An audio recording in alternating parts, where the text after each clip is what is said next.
Einstein had told that light has both particle as well as wave nature. Later on, de Broglie said in regard to the material waves, the particle nature and the wave nature both exist for matter. So don't you think the behavior of light having dual nature and the behavior of matter having dual nature have close connections? Yes. So we will see what de Broglie said in his hypothesis. What is the mathematical expression of de Broglie regarding the wavelength of the particle? And what is Heisenberg's hypothesis, Heisenberg's principle, which was actually seen as a limitation of Bohr, where Bohr has said that we can locate the position of the electron in the orbit, whereas Heisenberg says that it is impossible to simultaneously locate an electron and talk about its momentum, the exact value of the momentum. So let us deal without much delay. Hello everyone. Our first point of discussion is the dual behavior of matter. As I have already said, Einstein had said that light has dual nature.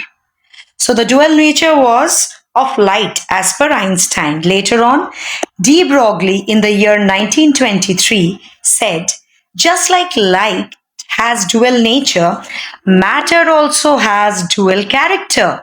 And what is the meaning of this dual character? Dual character means matter has wave nature as well as particle nature. Now from Einstein's equation, we know that E is equal to mc square. And from Planck's equation, we know E is equal to h nu. So we can relate these two equations and we can say that mc square is equal to h nu. And since we know that nu is equal to c by lambda, so we can say that mc square is equal to h into c by lambda. From here we can find out an equation which is lambda is equal to h by mc. And I can replace it, or it was rather replaced, C was replaced by V. The reason is V is the velocity of particle, where C came from Einstein's equation where he had told about the behavior of light.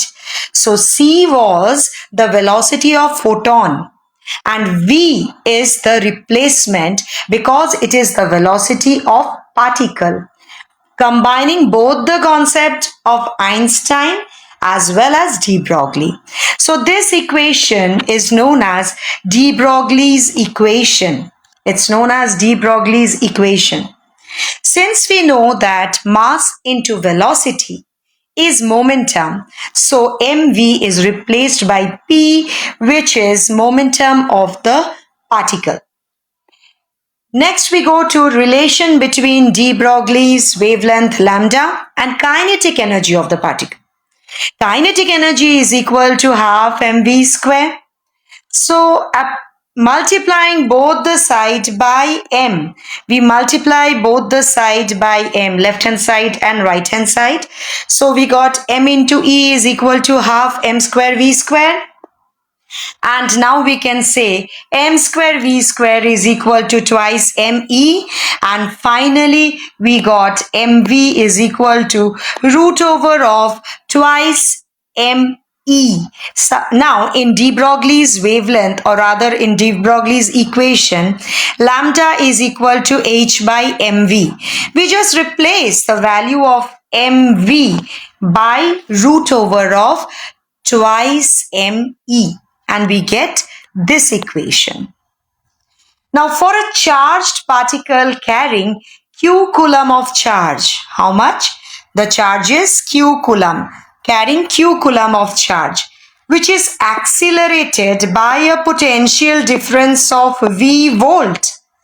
The kinetic energy can be given this relation.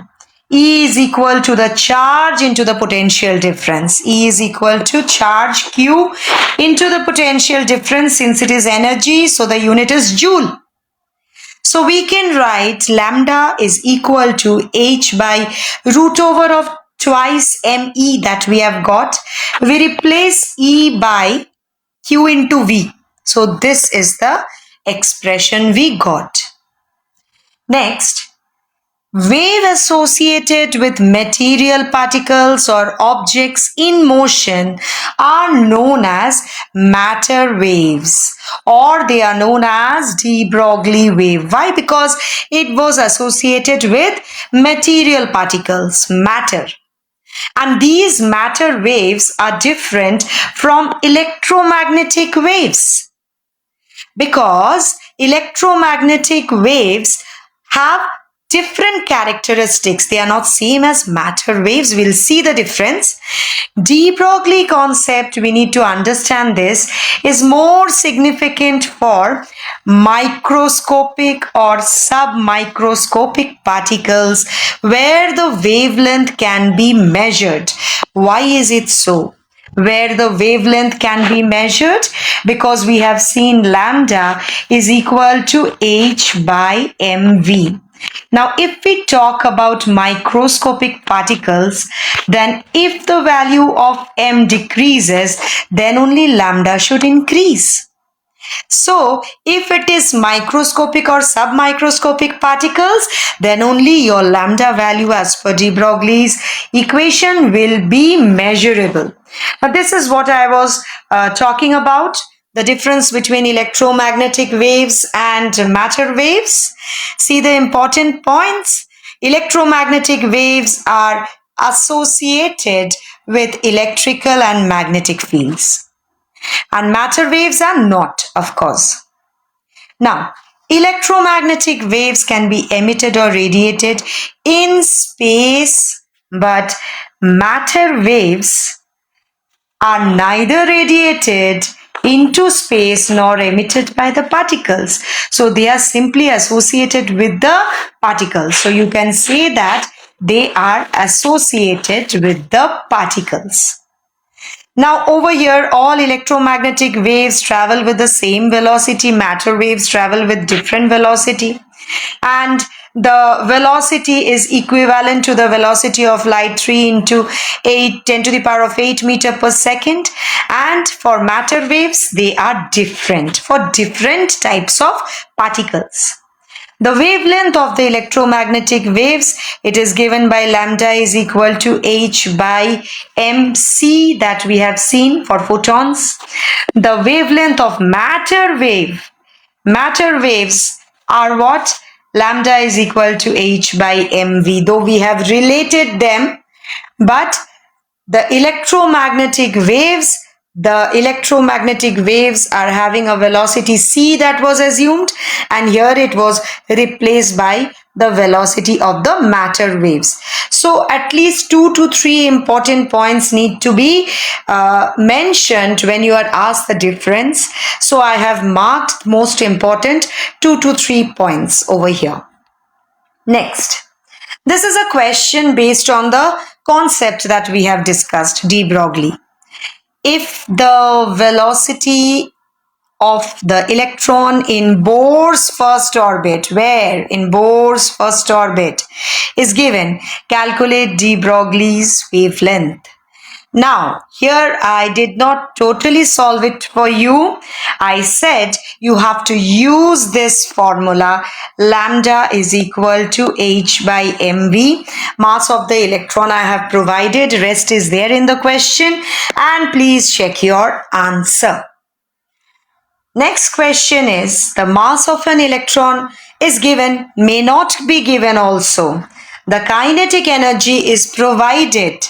The kinetic energy is provided. You need to calculate the wavelength. Again, I have given you the hint how to solve it. This is the relation. This is the equation which you will use. All other data you see it's given. H is Planck's constant and rest of the data is there. So your answer will be this. So for these two questions, I have provided hint. Here I said you have to try yourself without any hint being provided to you. And what is that? An electron beam is accelerated by a potential difference. Potential difference is given. What is the wavelength of the wave associated with the electron? So this is something which already the formula we have discussed. In the description part of the video, you will get the notes of this board work. Utilize it for solving this numerical and check with the answer. Next, this is another important part. Derivation of Bohr's postulate of quantization of angular momentum from de Broglie's equation. Now, according to Bohr's model, only those circular orbits are permitted in which the angular momentum of the electron is integral multiple of h by 2 pi. That means if mvr is the angular momentum, only those are permitted where you can say n is equal to 1, 2, 3 dot dot into h by 2 pi. That means integral multiple of h by 2 pi. We have already discussed that it can be h by 2 pi, it can be twice h by 2 pi, but it cannot be any fractional value. We have already discussed about this in the previous video. So please view the previous video as well. See, learning is a continuous process for which I say learning never ends. We are both ways learners. So for that reason, learn at your own pace, at your own level. If you think that you need to rewind and see the videos, listen to it, you listen to it again and again. And if you think that you have already understood, you can go fast forward as well. It's up to you. According to de Broglie, the electrons have both particle and wave nature. Now we are going to derive it, no? This relation we are going to derive. Let us see. So electrons are having particle nature and wave nature. When we say, see these waves are all in phase. When we say from Bohr that the electron is rotating in a fixed orbit, these are the circular orbits, then there is a radius of the orbit. This is the radius of the orbit and the circumference is 2 pi r. And as per de Broglie, it is formed by all waves which are in phase. So we can see there is a continuous in phase. There is nowhere any break. So we can say that n number of wavelength will make up the circumference of the orbit. So we have written 2 pi r is equal to n into lambda. Now, from de Broglie's equation, we have seen that lambda is equal to h by mv. So here in place of lambda, we can place the value h by mv. That is what we have done. 2 pi r is equal to n into lambda. So in place of lambda, we have placed h by mv and we got mvr is equal to n into h by 2 pi. The same thing that was said by Bohr. Now, next we have Heisenberg's uncertainty principle. Now, this was a limitation in Bohr. That means Bohr could not actually come up to this point that the velocity and the position of an electron, if we try to find out, if we try to locate the electron exactly, and if we try to exactly find out the value of the velocity of the electron in the orbit or the momentum of the electron in the orbit, it is not possible to get it simultaneously. Keep this term in mind. Heisenberg is nowhere saying that it is not possible to calculate the position or it is not possible to calculate the velocity or momentum of the microscopic particles, submicroscopic particles. No, Heisenberg is not saying that. Heisenberg is saying that you cannot do these two things simultaneously.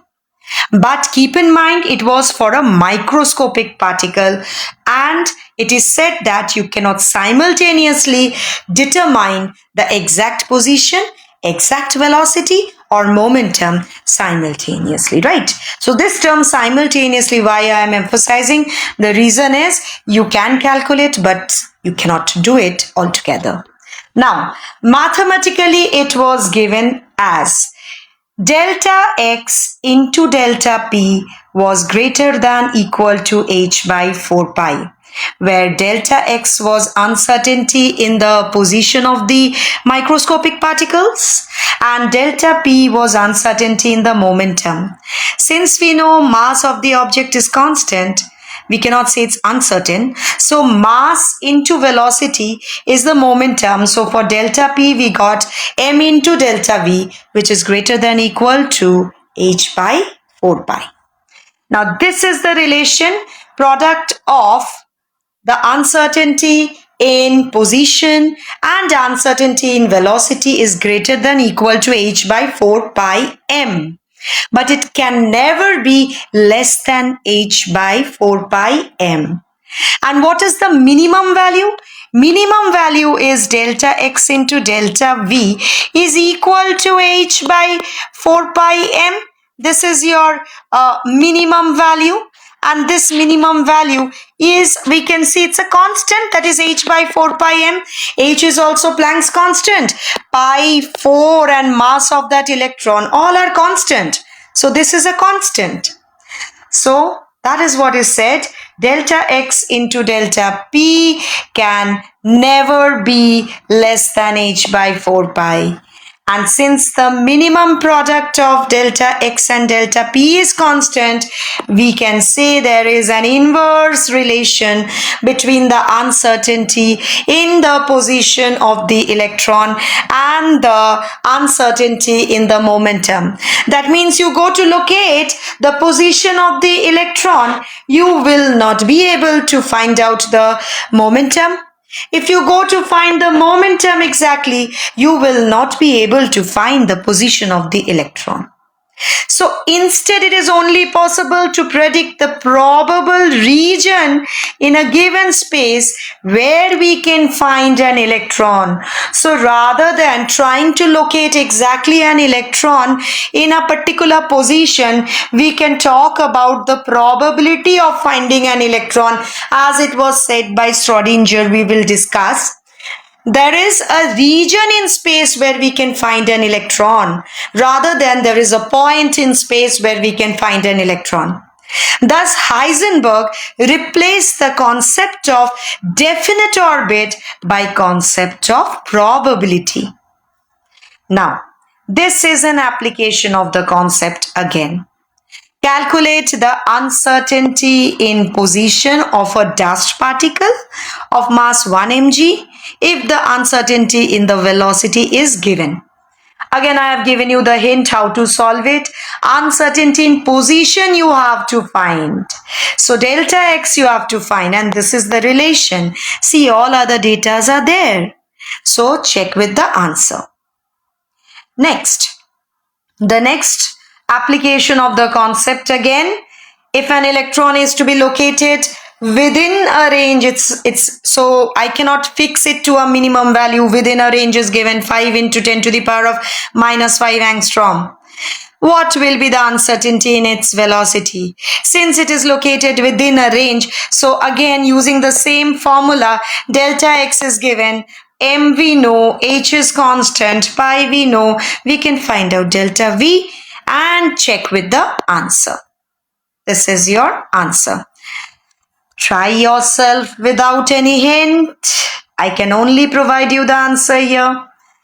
Calculate the uncertainty in the velocity of a cricket ball of mass 150 gram.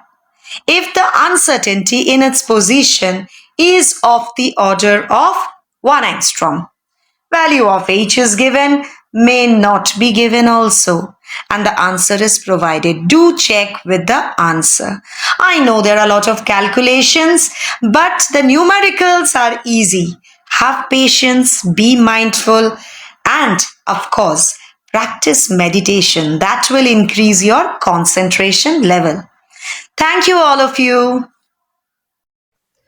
Thank you all of you for being with me in this session. I think I could be of little help to you. Keep interacting in the comment section and thanks a lot.